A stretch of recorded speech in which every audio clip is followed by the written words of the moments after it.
ओम कृष्णाय वासुदेवाय हरये परमात्मने प्रणतः क्लेशनाशाय गोविंदाय नमो नमः। करवा चौथ व्रत की आप सभी को हार्दिक शुभकामनाएं एवं बधाइयाँ। भगवान श्री लक्ष्मी नारायण जी का आशीर्वाद आप सभी के ऊपर सदैव बना रहे। आप सभी सुखी रहें, स्वस्थ रहें, व्यस्त रहें और मस्त रहें। करवा चौथ पति की दीर्घायु के लिए मनाया जाने वाला एक महत्वपूर्ण व्रत है जो अक्टूबर 2024 में मनाया जाएगा। यह व्रत बिना पानी के रखा जाता है और रात में चंद्रमा को अर्घ देने के बाद ही व्रत को तोड़ा जाता है। यह व्रत कार्तिक माह के कृष्ण पक्ष की चतुर्थी तिथि को मनाया जाता है। इस दिन विवाहित महिलाएं अपने पति की लंबी आयु के लिए पूरे समर्पण के साथ व्रत रखती हैं और अनुष्ठान करती हैं। इस पूजा में भगवान शिव, देवी पार्वती, भगवान कार्तिकेय और भगवान श्री गणेश जी की पूजा अर्चना की जाती है। चांद को देखने और उसे अर्घ देने के बाद व्रत का समापन किया जाता है। करवा चौथ अपने सख्त पालन के लिए जाना जाता है, जहां महिलाएं सूर्योदय से पहले जल ग्रहण करती हैं और शाम को चंद्रमा को देखने के बाद अपना उपवास तोड़ती हैं, यानी कि व्रत तोड़ती हैं। चतुर्थी तिथि 20 अक्टूबर 2024 को प्रातः 6:46 पर प्रारंभ होगी और तथा 21 अक्टूबर 2024 को प्रातः 4:16 पर समाप्त होगी। अतः करवा चौथ 20 अक्टूबर 2024 को रविवार के दिन रखा जाएगा और मनाया जाएगा। पूजा करने का शुभ समय शाम 5:46 से 7:02 तक रहेगा। उपवास की अवधि सुबह 6:25 से शाम 7:54 तक रहेगी, जो कुल 13 घंटे और 29 मिनट की रहेगी। शाम 7:54 से चंद्रमा उदय होगा, जिसके बाद महिलाएं चंद्रमा चांद का दर्शन कर सूखेंगी और अर्घ देने के बाद अपना व्रत समाप्त कर सकेंगी। करवा चौथ का व्रत कठोर व्रतों में से एक है, जिसमें महिलाएं सूर्योदय से पहले जल ग्रहण करके अपने पूरे अनुष्ठान करती हैं और रात में चंद्रमा के साथ दर्शन करने के बाद कुछ ग्रहण करती हैं या व्रत का पारणा करती हैं। करवा चौथ व्रत निराहार और निर्जला व्रत रखा जाता है। ऐसे में घर की बड़ी महिलाएं आशीर्वाद के तौर पर व्रती महिलाओं को व्रत शुरू करने से पहले सेहतमंद भोजन करवाती हैं, ताकि व्रत के दौरान उन्हें किसी तरह की कठिनाई का सामना करना ना पड़े। सरगी की रस्म में खास अपनी बहू को फल, मिठाइयाँ, मेवे और खीर और कम तली भुनी चीजें खिलाती है। इसे सास का बहू के लिए आशीर्वाद माना जाता है। जिन व्रतियों की सास नहीं है, वह अपनी जेठानी या अपने से बड़ी महिलाओं से सरगी ले सकती है। इस दिन की पूजन सामग्री में सिंदूर, मेहंदी, महावर, नेल पॉलिश, चूड़ी, चुनरी, बिंदिया, कंगा, बिछिया, मंगलसूत्र और दीपक, अगरबत्ती, दक्षिणा के पैसे आदि, करवा छनी, दीपक, सिंदूर, पानी का लोटा, मिट्टी के 5 डोलिया, कांस की तोलिया और तीलिया और मिठाई करवा के पूजन के साथ एक लोटे में जल भी रखें। इससे चंद्रमा को अर्घ दिया जाता है।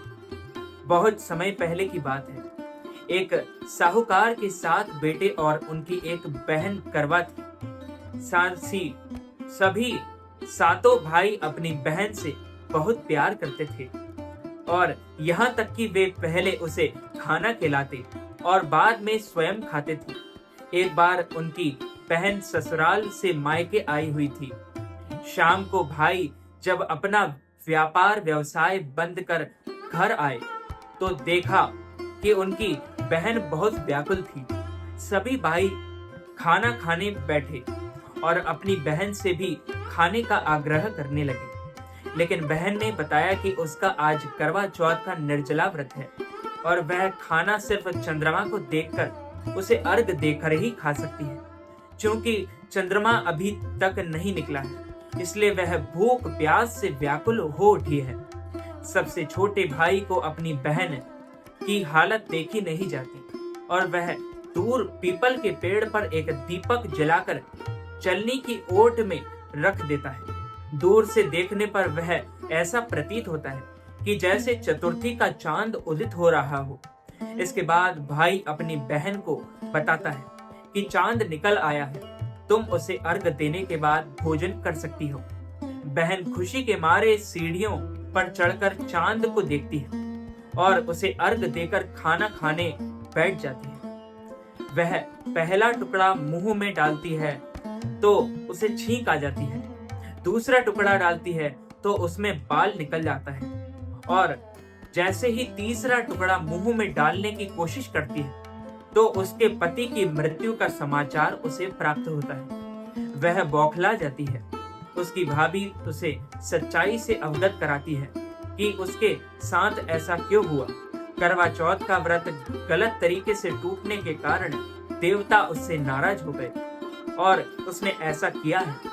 सच्चाई जानने के बाद करवा निश्चय करती है कि वह अपने पति का अंतिम संस्कार नहीं होने देगी और अपने सदैव से उन्हें पुनर्जीवन दिलाकर रहेगी।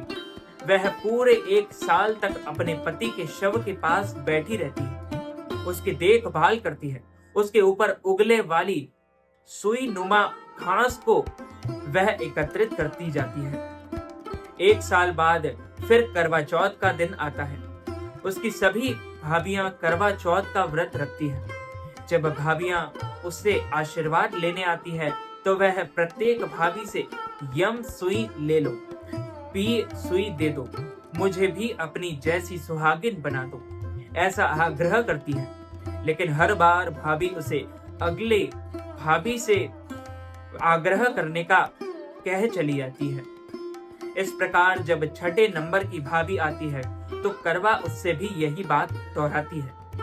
यह भाभी उसे बताती है कि चूंकि सबसे छोटे भाई की वजह से उसका व्रत टूटा था, अतः उसकी पत्नी में ही शक्ति है कि वह तुम्हारे पति को दोबारा जीवित कर सकती है।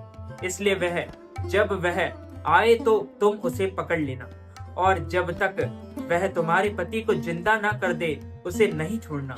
ऐसा कहकर वह चली जाती है। सबसे अंत में छोटी भाभी आती है।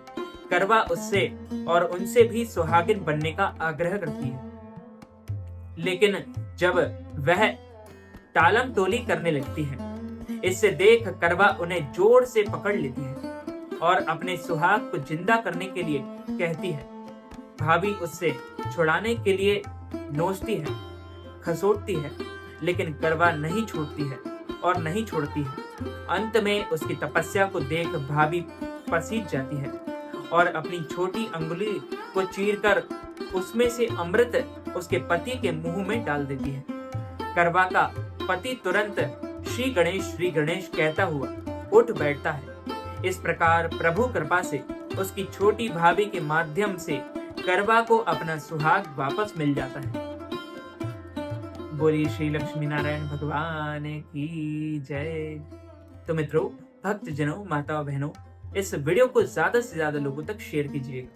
यदि आप करवा चौथ पर ब्राह्मणों को भोजन करवाना चाहते हैं, अन्नदान, वस्त्रदान, गौदान, तिलदान अथवा करवा चौथ के व्रत की पारणा के निमित्त हमें दान दक्षिणा प्रदान करना चाहते हैं, तो आप हमारे गूगल पे, फोन पे, पेटीएम या अकाउंट नंबर के माध्यम से नगद राशि, धनराशि प्रदान करके करवा चौथ का संपूर्ण पुण्य लाभ प्राप्त कर सकते हैं।